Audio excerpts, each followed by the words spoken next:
I have the artillery.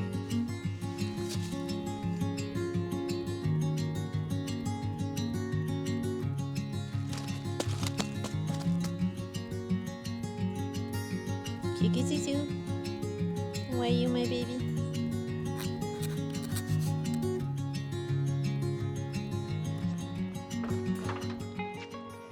Hi everyone, welcome back to the channel. Today we are planting spring bulbs. That's one of my favorite things to do in the fall to prepare for wonderful blooms come next spring. Spring bulbs is very vast. There's so much to choose from and so many different styles. So what suits best your garden? Depending on what you like, of course, and the style of your garden and also the space that you have for spring bulbs, you might want to pick from different planting styles. My personal favorite is that naturalistic way where you plant very large drifts of daffodils. In French, it's called planting en masse because you really are playing on the scale of your planting and you create those beautiful arch shapes to create that planting density. This is what I did in the garden last year. We created a beautiful spring bulb meadow. And to make it feel more natural, you can pick naturally occurring varieties. For example, start with snowdrops in January, then add on your crocuses for February, and then rely on old favorites like Dutch Master, for example, that simple bright yellow daffodil that you see everywhere on roadsides in the UK. It has a very cottagey feel. You can also add Muscari as a good underplanting that will pair very nicely with the yellow of the daffodils. And last year I added a mix of different varieties so that we would extend that blooming period. You could also go for fritillaries, for example. They have a very delicate bloom, very woodland-esque. I have a huge pile of bulbs that I want to add in the garden, and today I want to start planting the little walkway that we have in the garden that links the main terrace to our little shed. I was thinking it could be very whimsical to line that little pathway with early spring bulbs, so things like crocus, Muscari. So I think they will be perfect to bring a little bit of life around that walkway.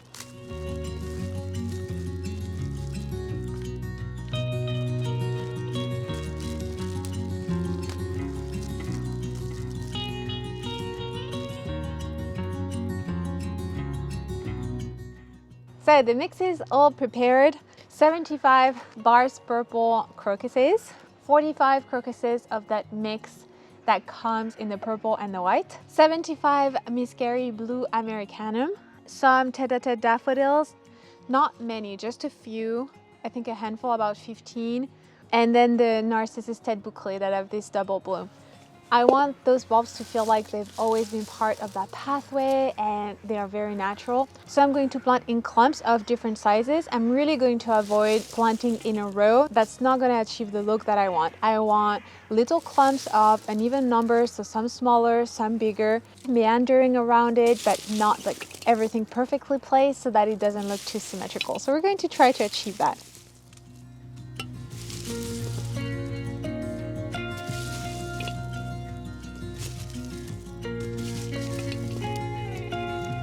These are the tools that I'm going to use. That little dipper, that's going to be perfect for the Muscari and the crocus that are smaller. And then I have two little trowels, a very small one that's easy to handle and a larger one. If these fail me, I have the artillery. The pickaxe that we picked up last year, that's gonna help us dig those holes. So we'll see if we need to whip her out.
Leaving the grass long where you planted spring bulbs is also great, and is going to help you camouflage those fading leaves as the bulbs enter the dormancy period again.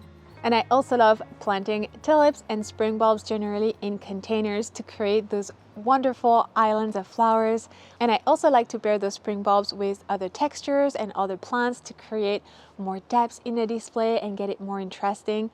And for that, to me, repetition is key. I really love the look of having one variety per container, but I also do love a mix where I jumble different varieties that will bloom over a longer period of time into one container to get a wonderful succession of blooms. This is what I did last year in a massive tub. Picked this beautiful mix of purples. It was lovely. I mostly plant tulips in containers, but daffodils are extremely well suited to that as well. And the best part is you can move those containers around and create different displays, so it gives you that versatility as well.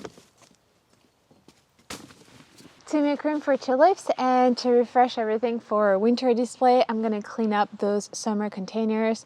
They were wonderful. We had some dahlias, we had this great potato vine that is still hanging on actually. We had some petunias, some million bells. It looked really glorious earlier in the summer. Now I'm going to clean out all the annuals, I'm going to store the dahlias, and then the area will be ready for replanting.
So I picked up some vine-like tulips that are the most reliable tulip that I've ever grown in my garden. They bloom beautifully, they last for a long time, and also because they are single Darwin hybrids, they have a higher chance of naturalizing, of blooming again the following year.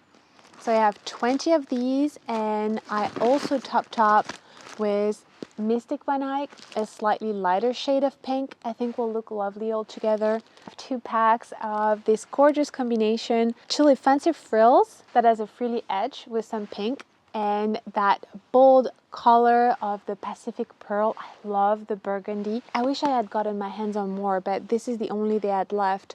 There's a double tulip called Canyon with, again, that beautiful maroon color, which I love. And Tulip Dolls Minuet, that's a viridiflora that's slightly more pointed, and this is why I then picked up Green Love that does have that green stripe on the side but looks very similar to Dolls Minuet, so I think these will look great together. Really simple. Tulips are planted like any other bulb, pointy side up. Be careful not to damage that tip, otherwise you might damage the blooms. Because I want to mix, I'm just going to space them out evenly. See, I'm just nestling them gently. I love planting tulips and spring bulbs in general in containers because it is so easy. All you need to do is either reuse some existing compost or pop some fresh compost into a container. You leave a gap of about 15 to 20 centimeters, lay your bulbs in, top up with compost, put a bit of mulch on top, and it is done. What I do to make sure that there's a good contact between the soil and the roots that are about to form on the spring bulbs is to tamp down the soil, just to make sure everything falls down and there's no air gap around the bulbs. And then I also like to add a layer of mulch. Either like to add a bulb starter fertilizer to kickstart root growth and ensure top performance from the bulbs, or I use what I have on hand, and right now it's some general purpose pelletized fertilizer that works really well. And that also helps feed your bulbs for next year if you wanted to try to get a second bloom show out of them. And lastly, I mulch on top, and you can get that layer a little bit thicker, especially to protect your bulbs from really harsh and negative temperatures over winter. And also I find that it gives a cleaner look. Ignore the fact that my mulch is bright red. I feel like I always fall for that, the color on the packaging not being the actual color of the mulch. So I'm hoping again that the mulch, the red color will die down. But anyway, otherwise it's something to look at until then. And that should also help protect from hedgehogs or squirrels digging through the bulbs. So fingers crossed.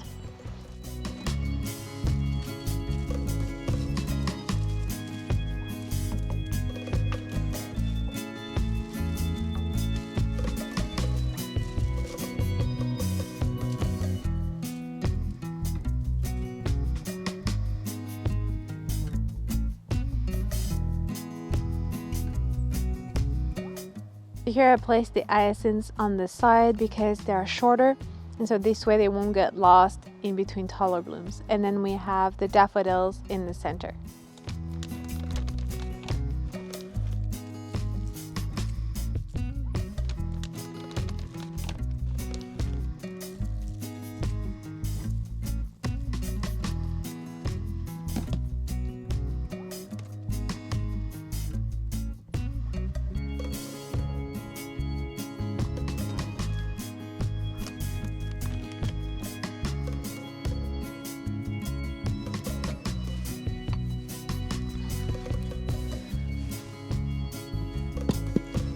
Gonna raise this on pot feet to allow it to drain freely.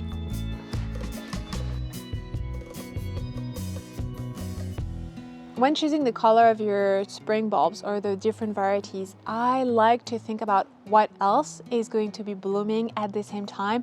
So let's say, for example, you have fruit trees, you have apple trees that produce beautiful pink blooms. I think adding pink tulips will be lovely because it will complement that color palette you already have. And the same goes if you have a white garden, for example. I would pick lime green or a different shade of whites and cream to highlight the existing planting and make it look like those spring bulbs were always there, always meant to be there. If you want a warm and energetic planting, I would pick colors that are contrasting and opposite on the color wheel. So for example, orange and purple. That gives you that vibrant warmth. And if you want something that's more calming and more soothing, you can pick colors that are very close together on the color wheel.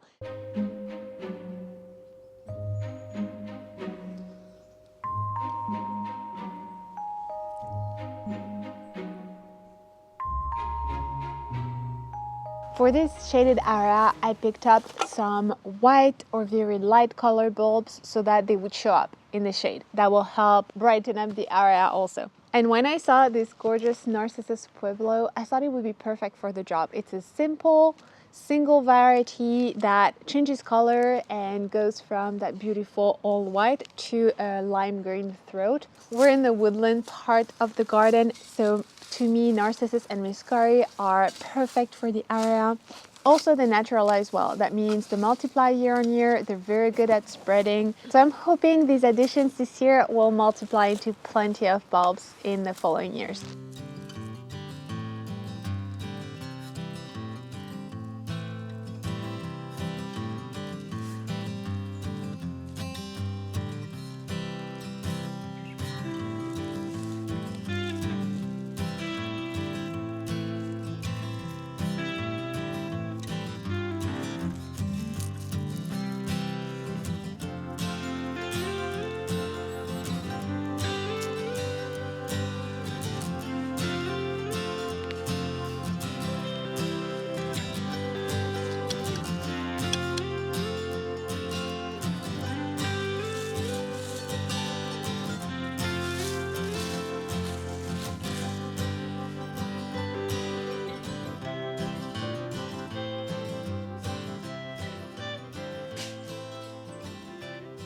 Informal plantings where you have a lot of edging, for example, that will be great for taller varieties so that they can peek through on top of that edging, for alliums, for example. And it's also great because, again, it's going to help you camouflage that foliage behind the hedging. And for that more formal planting, I would stick to one or two varieties or a very classic mix, contrasting mix with a darker and a lighter color, for example, to give a very clean and elegant look. Next, I picked up about 20 alliums purple sensation. These will grow about 60 to 70 centimeters tall and bloom apparently from April to May, but I did have some alliums blooming more towards June, so we'll see.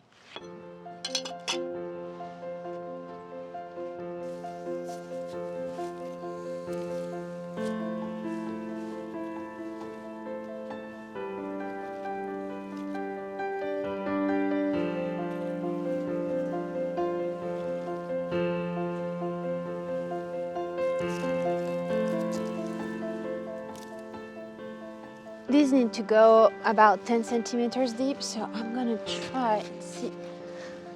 Oh yes, that's gonna be perfect.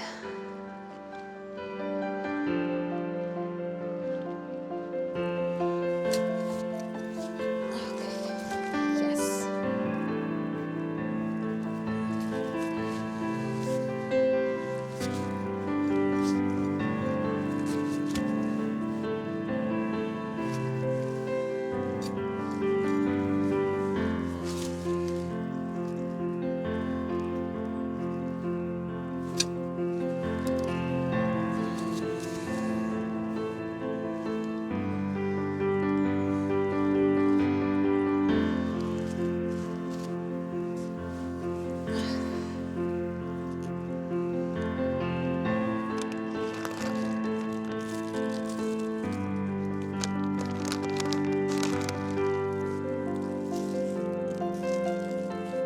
If you have a smaller garden or a balcony, for example, I would invest in some vertical growing space. I have a little shelf that I've had for years. It's metal, it's really lovely, and I love creating little seasonal displays with it, especially for spring, but also recently for fall. And for those smaller footprints, I would recommend picking smaller bulbs, so things like crocuses or smaller daffodils like tete-a-tete, or hyacinths also are very well suited for that, because you'll necessarily have to use smaller containers, and then that will help you to keep that ideal bloom height versus container height ratio. Also, it will look more cohesive to have smaller blooms in a smaller growing space. Growing vertically will give you that beautiful greenery wall effect, and you can also apply that same principle of succession planting. You can, even in a smaller container, especially with smaller bulbs, you can layer and, for example, have some muscari followed by small daffodils, or have crocuses followed by another type of bulbs, again to extend that blooming period. We have most of the spring bulbs I got so far planted. I still have the little shelf for which I have a couple of muscari and hyacinths left. I might pick up more things on sale also, because come December, a lot of garden centers or grocery stores or even online, you can find some sale on spring bulbs that I haven't sold. So I always keep a little bit of my budget for that, because you could make some last minute really good deals. And I also still have the narcissus mix that I want to plant in the meadow, but I'm running out of light today, so that's probably going to be a job for another day. Also, the whole area that you see behind me is going to pretty soon change. I'm going to shift everything away and create a wonderful Christmas display. I've done one last year. We had a beautiful lit Christmas tree, some little lanterns, and a lot of evergreen and wintry plants. So I can't wait to do that again this year. I think we're going to do things a bit differently. I'm thinking of a new layout. So stay tuned. I've started gathering bits and bobs for that, and I can't wait to put it all together. Thanks for watching this video. I hope you enjoyed planting spring bulbs with me. I'll see you next time.